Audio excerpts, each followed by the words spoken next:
In order to make our lives a success,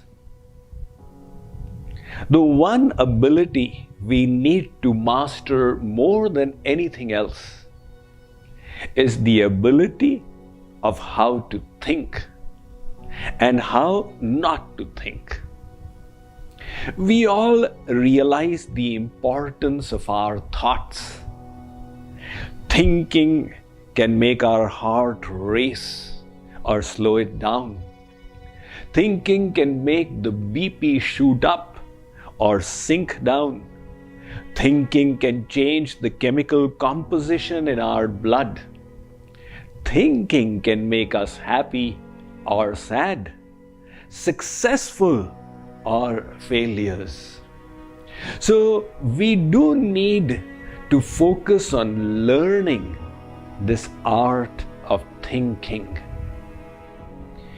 Many people, they don't even realize that they have the freedom to develop in themselves the emotions that they choose. They feel that their moods are subject to the external environment. And that is why, if something goes wrong on the outside, they feel they are obliged to feel sorrowful, miserable, etc. But the point that they miss out is that between the external environment and the inner emotions we harbor is a gap. That gap gives us the freedom to master our thoughts and our emotions in accordance with our values and beliefs. Those who don't understand this gap, their emotions are affected by the weather. Those who have learned to master their emotions, they carry their weather with them wherever they go. So we do need to understand that our thoughts are not subject to the external environment. We need to learn how to master our thinking process. Today, I would like to give you one tool in relation to mastering our emotions. And this is the tool of Chintan. Chintan means repeated thinking. Bringing one thought in our mind again and again and again. This process has tremendous impact. The right kind of Chintan can elevate our soul to the highest heights. And the wrong kind of Chintan makes people commit suicide. Oh, I failed in my exams. Now, how will I show my face to my parents? What will my friends say? I cannot get happiness. Life is all miserable. That repetition of thoughts makes the person go to the point of committing suicide. And if the same thought process could be diverted in a positive, beneficial manner, it would have such a tremendous impact. Let me illustrate that with the help of a story. There was one man who listened to divine wisdom through the lectures and talks, and he got inspired. Yes, I need to change my life through the life transformation program of J.K. Yog, and I must also get up in the morning to do sadhana. So at night, 10:30, when he was about to sleep, he set his alarm for 4:30 in the morning. Now in the morning, the alarm rang, kring. He got up. Who's disturbing me? He put the alarm off and went off to sleep. Next time he woke up, it was 7:30. He got up with a start. Oh my God, what happened? 7:30? I wasted today morning, but I had thought that I would utilize the morning for transforming my life. Oh, how careless I am. If I continue like this, how will I ever succeed? He repented and felt remorse. In other words, he repeated the beneficial thoughts in his mind again and again. This is not right. I need to reject carelessness. I need to apply myself more. I need to be more disciplined. Now that thought process, that chintan, resulted in the purification of his mind to a great extent. That night at 10:30 again he set his alarm for 4:30 and he went off to sleep. When the alarm rang, he got up. Who's disturbing me? He put it off and again went off to sleep. 5 minutes later, at 4:35, somebody started banging on his door. Dar, dar.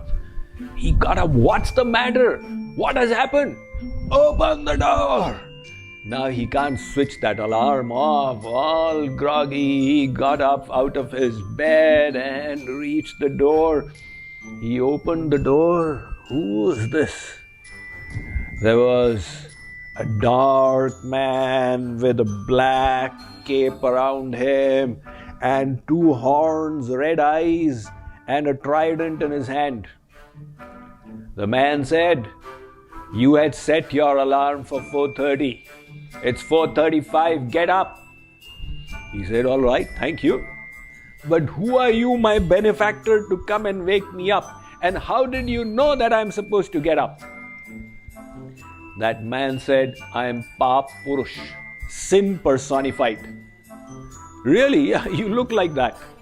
But what is your interest in waking me? Your goal should be that I keep sleeping. Sin personified said, "The problem is, last morning you did not get up on time.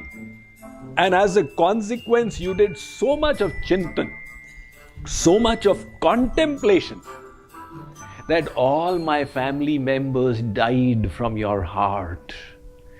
Greed, carelessness, sloth, etc.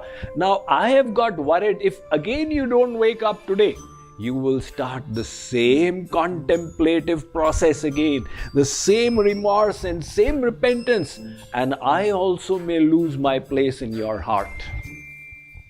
So the story illustrates the power of repeated contemplation. This chintan can result in attachment to harmful things or attachment to beneficial things.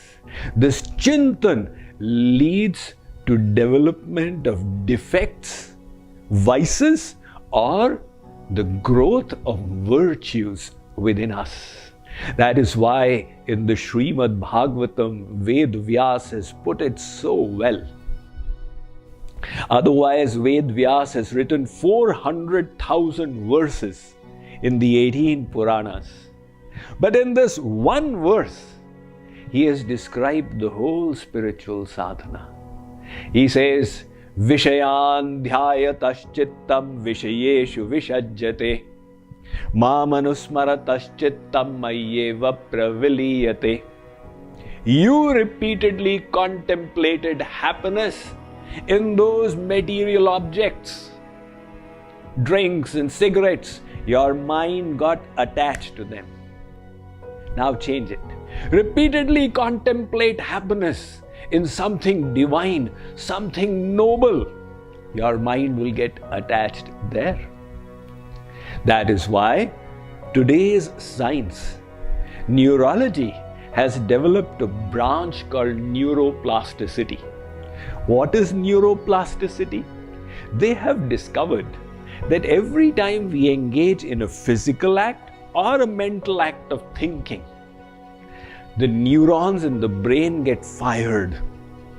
And when those neurons are repeatedly fired in a particular manner, a neural pathway develops, leading to that thought coming more easily again and again.